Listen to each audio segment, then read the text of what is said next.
Therefore, a new reform needed to happen. That's the kind of, the first two are what we're, well, all three of those are what we're addressing. There were problems, and I'm going to talk about problems. The AOC could not address those problems effectively, and so reform needed to be made. So this is all leading up to the Constitutional Convention. And so first, I want to talk about some issues, some crises abroad. Two crises. Two things weren't going well dealing with foreign powers.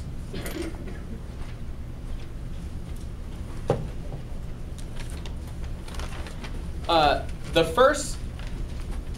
first major problem has to deal with sea trade and Britain. Crisis abroad, sea trade, and Britain. And what happened is, as a result of the American Revolution, America's ties with other countries were somewhat damaged as a result of the revolution. And as a result of this, three countries, Britain, France, and Spain, after the American Revolution, all passed protective tariffs against American products. Which means what? What was Britain? What's a tariff?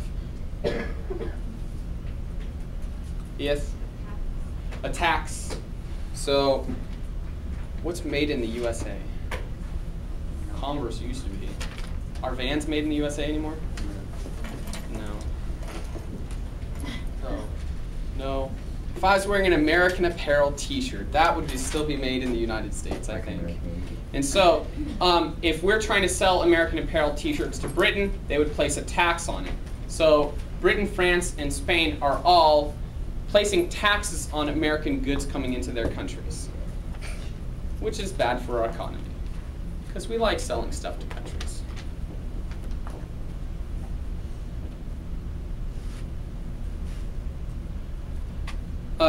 Secondly, with this, not only did these countries pass restrictive tariffs, but Britain, also, angry about losing the American Revolution, also had a very strong navy and used their navy to cut off trade between the United States and the Caribbean, the sugar colonies down here, Haiti, Haiti, Cuba, and Jamaica. These countries like buying our fish. They also like buying our wheat and food, things like that, because they weren't growing it, because they were growing the sugar. Okay? So we used to sell them lots of food. Britain gets angry. We're not trading with them, and we're no longer trading with them. And if you're not trading with people, are you in trouble? Yeah. Economic decline, United States. Last problem dealing with Britain and trade is this. You can't think of the America as being one person with one thought. It's like it's hundreds of thousands of people making individual actions. So if you used to buy your shovel from Britain because they industrialized first, and then the American Revolution happens, can you buy a shovel from Britain during the war? Not so much. So now that the war is over, your shovel is all broken, who do you want to buy your shovel from? Britain. They're the ones that have the cheap manufactured products. So as soon as the war is over, America is flooded with cheap British manufactured products.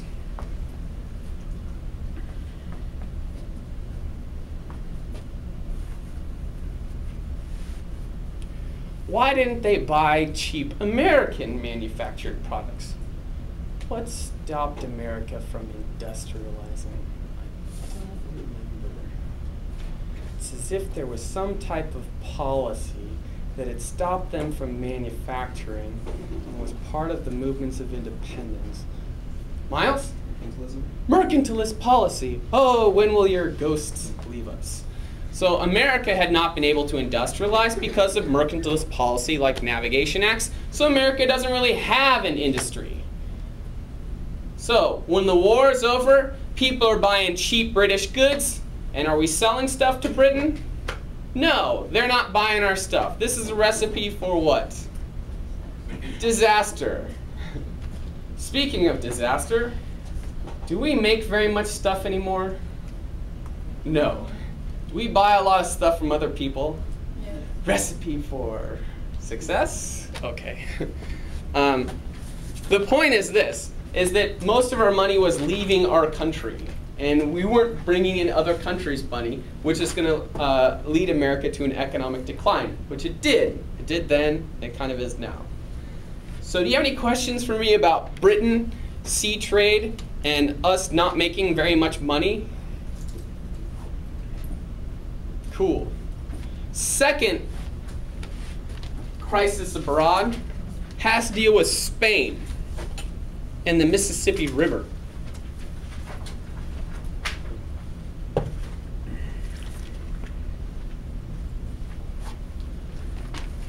So this goes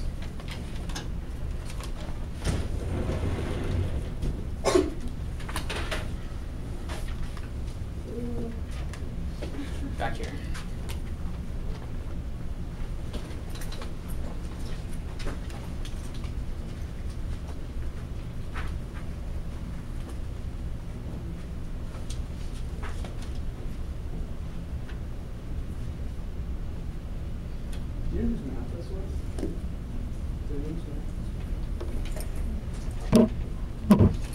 So Spain, Treaty of Paris at the Treaty of Paris ended, or Paris Peace Treaty ended the American Revolution.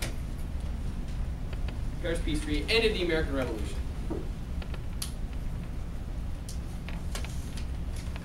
And who got what land? Does anybody remember who got what land, Paris Peace Treaty? Somebody in Mississippi. We got this land over here. We got this land over here. Who got this land over here? Yes? Spain got all this land.